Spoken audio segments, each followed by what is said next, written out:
And the talk today is the gift of diversity. So rejoice in diversity. A wonderful gift may not be wrapped as you expect. So let's talk. Seemed appropriate to talk about snowflakes because I think there's a few of them. But what's interesting is I always check things out because when I was a kid, I was always told snowflakes were unique. That there is none that is exactly the same as another. So I always thought that was fascinating. And then, of course, as I'm falling asleep the other night, snow was starting, and I'm starting to think in my head, who counted and who checked all those snowflakes? I was having it. So I found out the answer because Google, which used to be a noun and is now a verb, I Googled the information. So they began photographing them with a microscope. I don't know how they kept them from freezing. They must have gone out and done it there.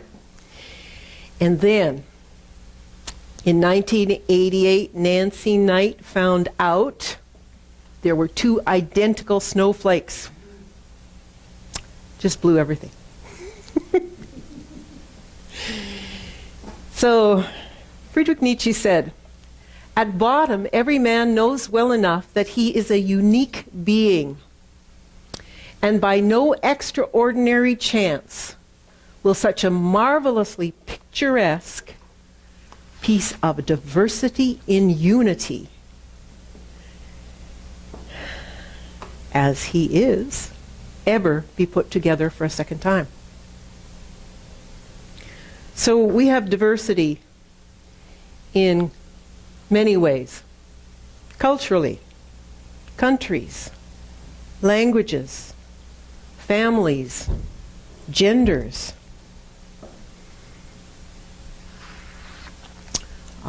Flowers. Look at the variety just in that one small picture. Think of the variety of flowers around the world. Vegetables. Now, President Bush gave broccoli a bad name, or maybe it applies that negative publicity is better than no publicity at all. And I don't understand because broccoli is one of my favorite diversities of vegetables. Then we have fruit and trees and, of course, the weather. Got to throw that one in. And then there's diversity within each of us. Now, diversity comes from so many things. Diversity comes from imprints as a child and that we carry with us.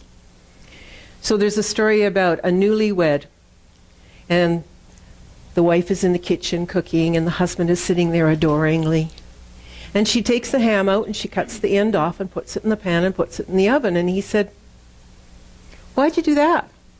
And she said, "That's the way we've always done it. That's the way my mother taught me." So they call the mom and say, "Mom, why do we cut off the end of the ham?" And she said, "It's the way I was taught. It's the way we do it in this family." So happily, Grandma was still available, and they called her. And they said, "Grandma, why? Why do we cut off the end of the ham?" And the response was, "Because that was the size of my pan." So that's what we do. We follow things we are imprinted as children, and they're just family habits or family traditions or whatever. I mean, sports, people have preferences for sports. People have thought routines, mental equivalent, as Tracy alluded to. So what's going on in our heads most of the time? Even within ourselves, we have aspects. So within us is the child and the adult and the mature, wise soul. So there's such a diversity within each of us.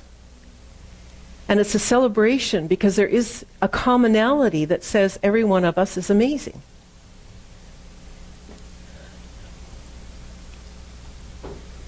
So what are our paths and our choices?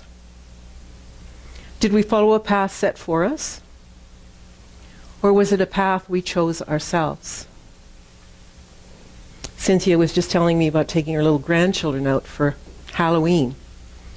And her little granddaughter was backed up against her at the door. Didn't want anything to do with this. And then the lady reached over and Cynthia's trying to open the bag for her, so the lady reached over and dropped candy in it. And the child went,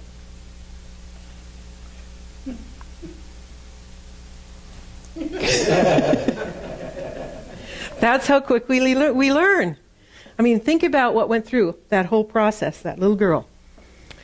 So, are our choices conscious or unconscious?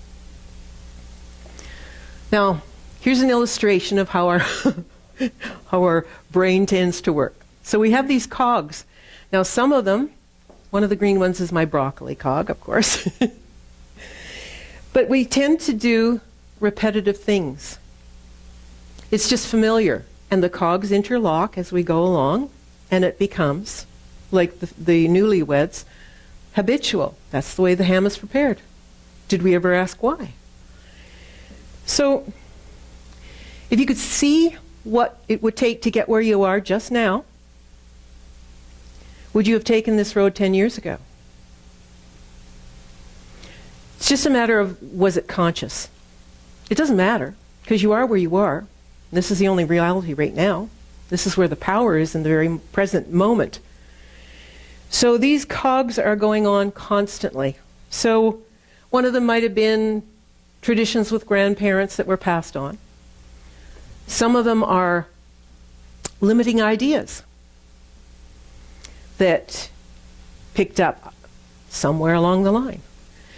The diversity is really interesting because when you think about it, I know for myself, in our family, my mom tried to treat us equally. Tried to be even at Christmas, I came across a list one time. 5 kids, names across, every gift, total within pennies. Same number of gifts, same value of gifts.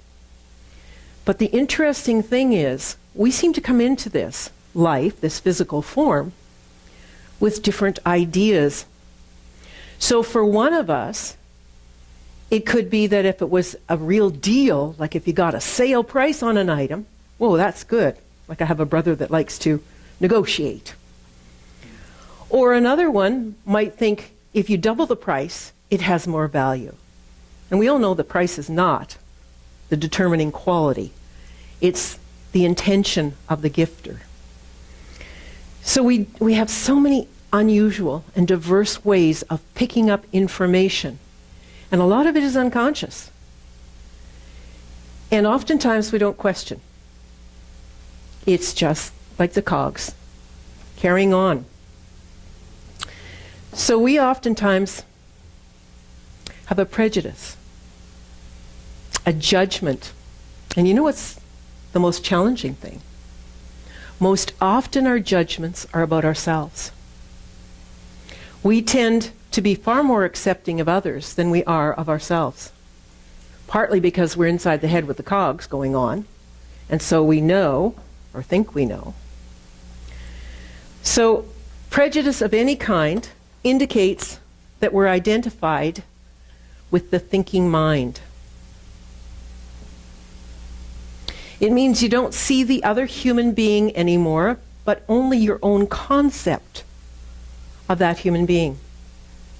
So it could be unconscious.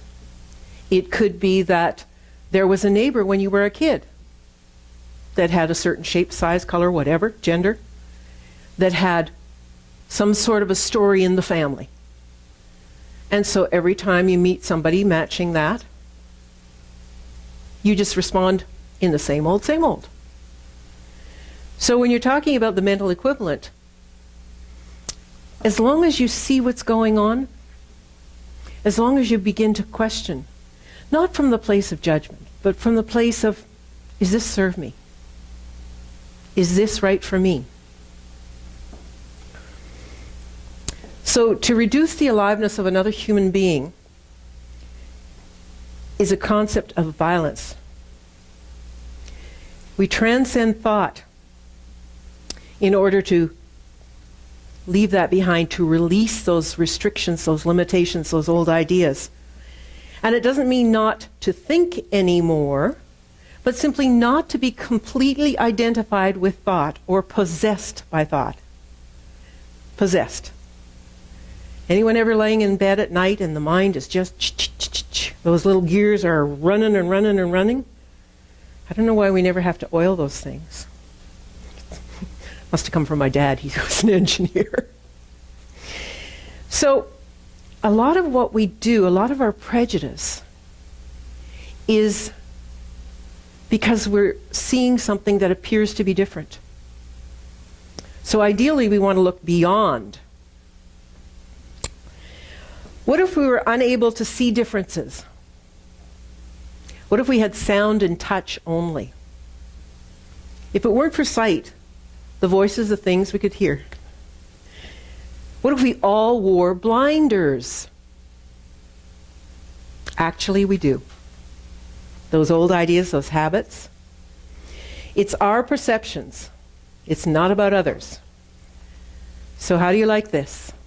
Little example. How many people can say the color and not the word? So green, red, blue, yellow, blue, black. It's not that easy, is it? I found myself, and I know how this works, I found myself saying the words instead of the colors. But that's how we get into it. Our right brain is trying to say the color, the left brain's insisting on the word. We need to integrate. We need to make choices that are different. Maya Angelou said, I long, as does every human being, to be at home wherever I am. Now, isn't that something to aspire to? Scientists are now proving what mystics have long known. The cosmos is deeply and totally unified in some mysterious way. We say one divine mind, spirit. Things that seem to be separated are in fact connected in ways that transcend ordinary time and space. Now, I already alluded to Google, and I like to check my things out. So I was thinking about diversity and oneness. Diversity is ubiquitous. So I check it out. Diversity is the condition of being different, or, this is my preference, an instance or a point of difference. Now, in the instance is that point of power, is the point of choice, is the opportunity. And interestingly enough, ubiquitous means existing or being everywhere at the same time. So spirit is ubiquitous. It's all of us, everywhere. So we have diversity in the way of our emotions. And there are times it seems like they capture us, and we don't capture them. And yet we choose. We choose happy or sad. Now, I found myself, when I'm sitting at the computer and doing things, I set a time thing, so every hour the chime goes off and I'm supposed to get up and walk away, but I tend to, get so focused on what I'm doing. It's like, oh, there goes that bell again. And my brother quite often has phoned and he said, that's really irritating. I said, it's okay, I don't hear it anymore. Because it's another one of those things. It becomes a part of you. So I often get into it, and then it's like I'm getting frustrated, something's not working, and I stop and go, Sharon, walk away. So I get up and walk away. Change the energy. Because that's the power intrinsic in each of us to make a different choice. Not to go, oh, you silly thing, you're so bad and wrong because you're going down this path. No, just step away. Just walk away. So we need to practice positive expectation. In positive expectation, there is thrill and success. And that 5 minutes of a break walking away allows us to come back refreshed, to be present in the potential. We need to see beyond the appearance. So we often say in our philosophy, what you're looking at, you're looking with. So where are you seeing through colored glasses? Maybe they're a little dirty. Where are you not seeing the beauty of the individual into whose face you are looking? So practice moving your gaze. Soft eyes. Seeing the truth of each individual. Appreciating. It's quite amazing when you stop and look. It's delightful. Practice talking to different people. Because you have an idea of how somebody may be. What's interesting is we look in the mirror and we so seldom smile at ourselves. And generally speaking, if you do, you end up laughing, which is a good thing. But we see ourselves in that sort of somber way, or we see ourselves from the perspective of what can I fix? Oh, this doesn't look good.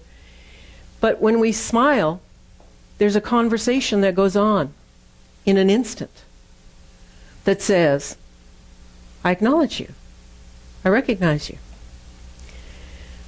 The universe will give you evidence of well-being. So we need to practice changing our perspective. Not a requirement, a choice. So let's take a look at this. So you see the perspective here? Now are we looking at the top or the bottom of this thing? See it, and you can see it either way.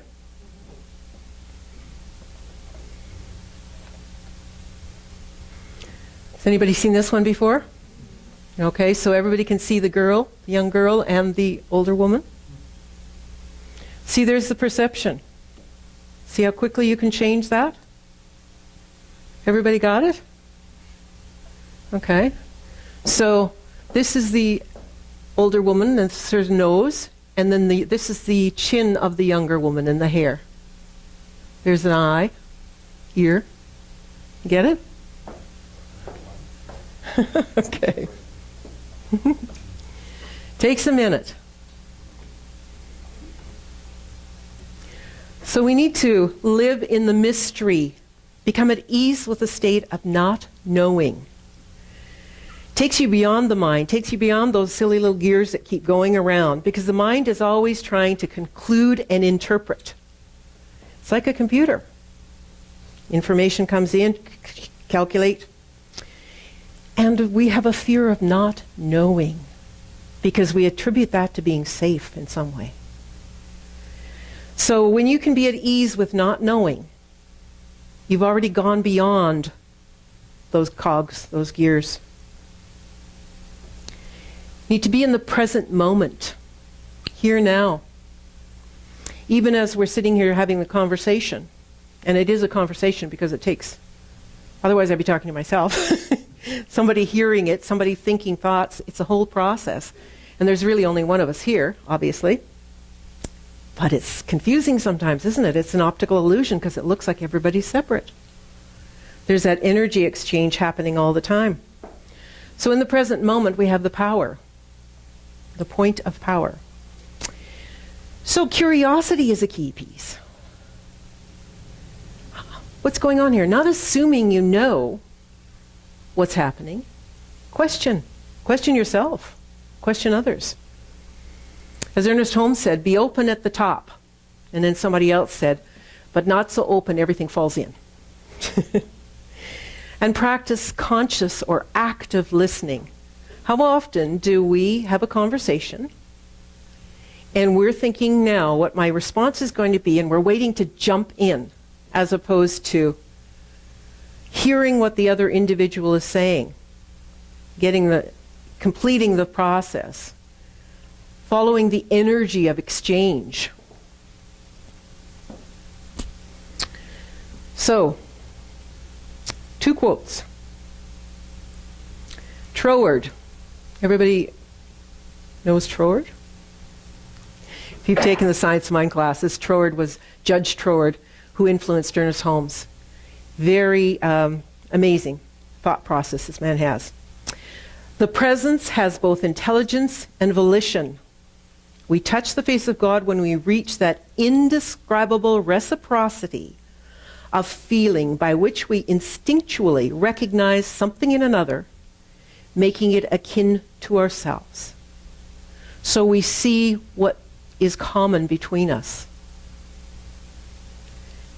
And Ervin Laszlo said, if you truly love yourself, you will love the person next to you. So let's do a little exercise, if you would like to. It's your choice. Turn to a person near you and say, looking into their eyes, I see you, I hear you, I know who you are.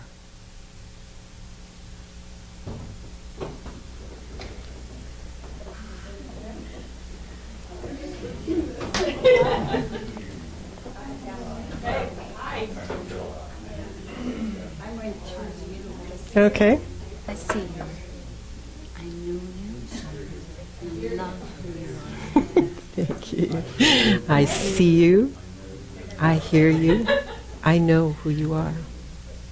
It feels so good. Mm-hmm. Mm-hmm. Yeah. Is that interesting? Do you feel this exchange of energy? Cynthia just came out and did the exchange with me, and she said, I love it. I'm going to do it in the mirror. Now, isn't that a great idea? So I share that with you as an opportunity. So respect. We talk about respect. There's a song about respect. Tracy could probably sing that one for you. With great vibrancy. Means to look again. Isn't that interesting? So if I have respect for you or for myself, I can look again. We need to move beyond I and other thinking. Start thinking in terms of one of us. Now, I could relate to initiate, could relate to imagine, could relate to inspiration or inclusiveness. Us for me is unlimited spirit, or any other that you would like to do. So if we say one of us is, and fill in the blanks, we become more inclusive. We recognize that we are all one. If we join the circles of us and get away from the concept of them, your inner world will shift in a profound way. So us and them is how we separate one. And think about the power of our minds, that we actually can imagine and create the illusion that we're separate. It's a powerful tool we have, and if we're not using it consciously, it's doing its little gears and it's doing the same old, same old. But we have that power always to switch out the gears, to change the thought. So we move from judgment to compassion and understanding. We want to appreciate the blessings. We talk about gratitude, practicing gratitude. We take those things for granted oftentimes. I'll speak for myself. I take those things for granted. I can't assume that everybody does. But how do we practice gratitude? Turn on the light. Thank you, because it came on. We have absolute faith that when we hit the switch, it comes on, the light comes on. In fact, if it doesn't, we're a little bit perturbed, to be polite. Now, Henry Ford reminds us, when everything seems to be going against you, remember, the airplane takes off against the wind.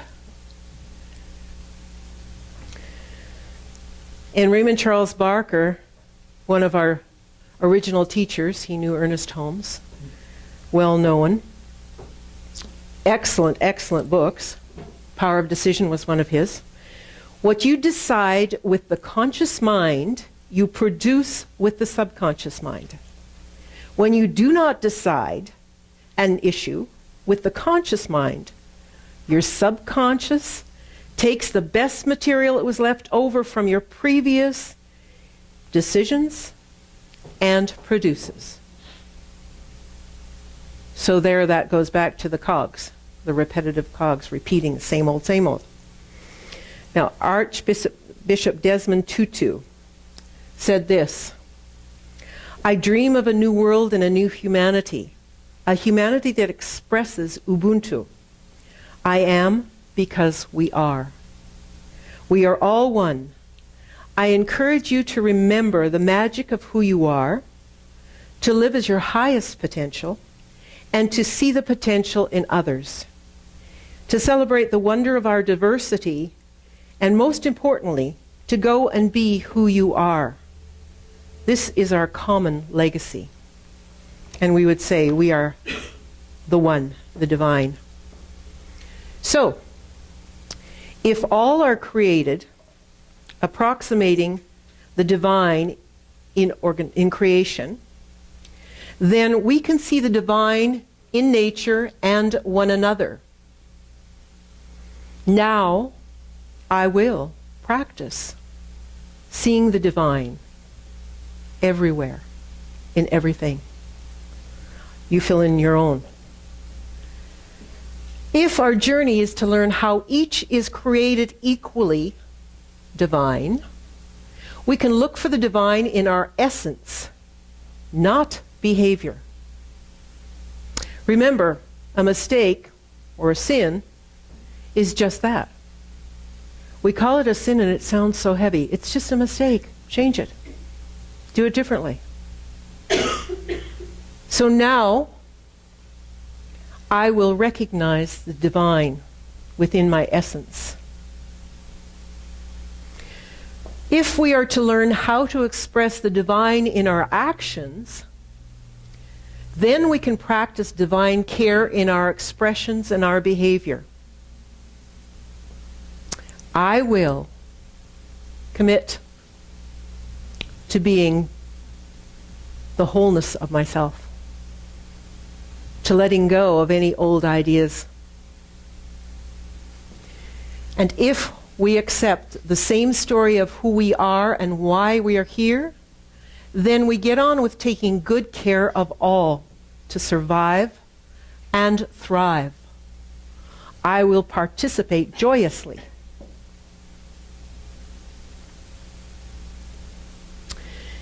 So let's do a sacred practice. Anybody wants to relax? Got some music? Play the only instrument I know how to play. But I do it well. Closing your eyes.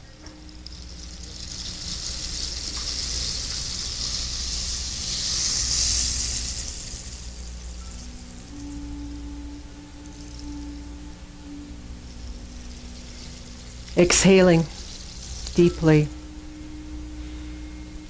Relaxing into the recognition, the appreciation, the celebration of diversity. Acknowledging the commonalities that we all have. Being present to possibility.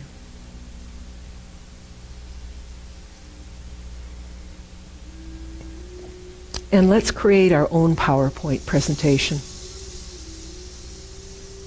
Interesting name for software. PowerPoint.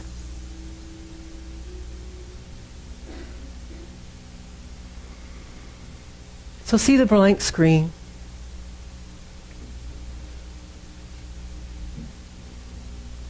And see a picture of yourself as a small child.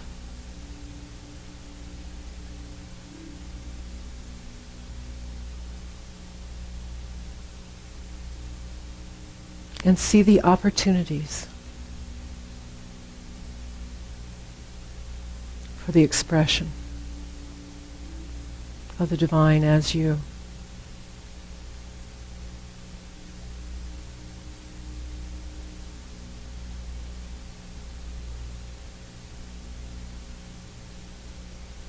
In this point of power, this power point, everything can change instantaneously as it is chosen.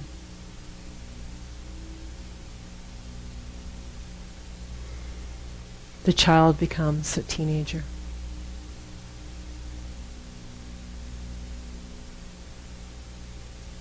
There is an awareness,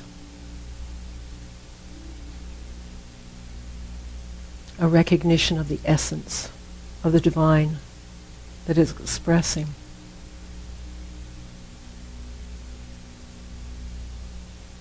A delight in meeting and greeting new people.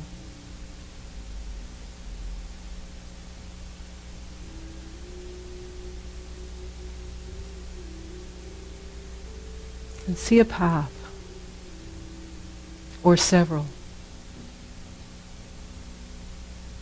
You are standing at the initiation of possibility.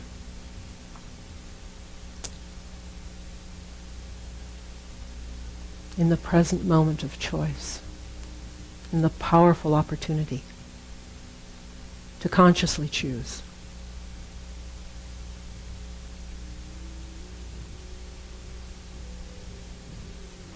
Those paths are diverse,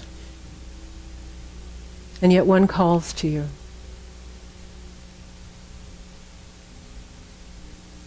Perhaps it is the musical aspect of self that is wanting to express.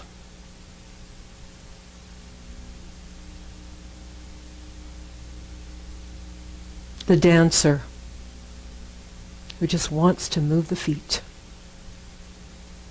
and dance through life.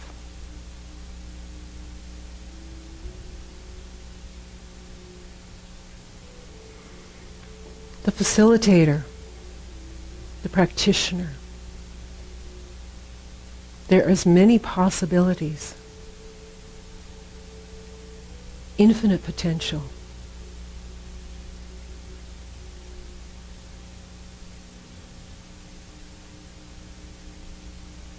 And each of us recognizes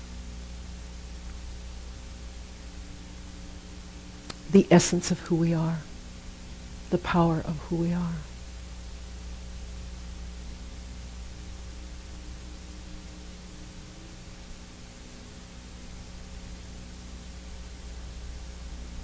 And from a place of curiosity, in the silence, ask the question you want to know the answer.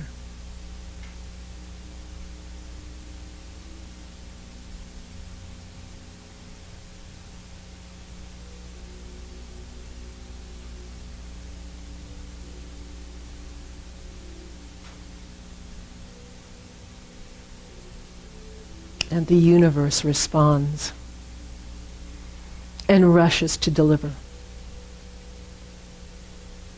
In ever minute detail. This is the simplicity and the elegance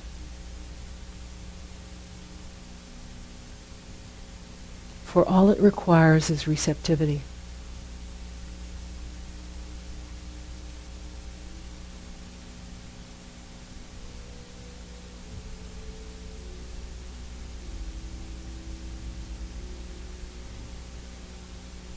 So with appreciation, with a sense of love expanding, with the recognition of the divine in self and others,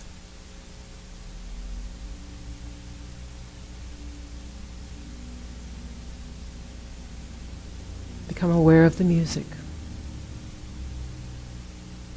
the sounds, the traffic, knowing that it's all part of the one. And bring your attention back.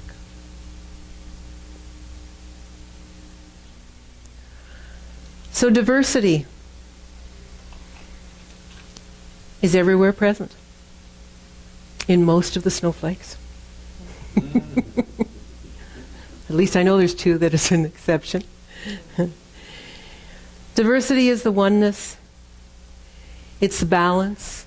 It's unity. It's inclusion. Connectivity. Discernment. Unity. Spirituality. Love.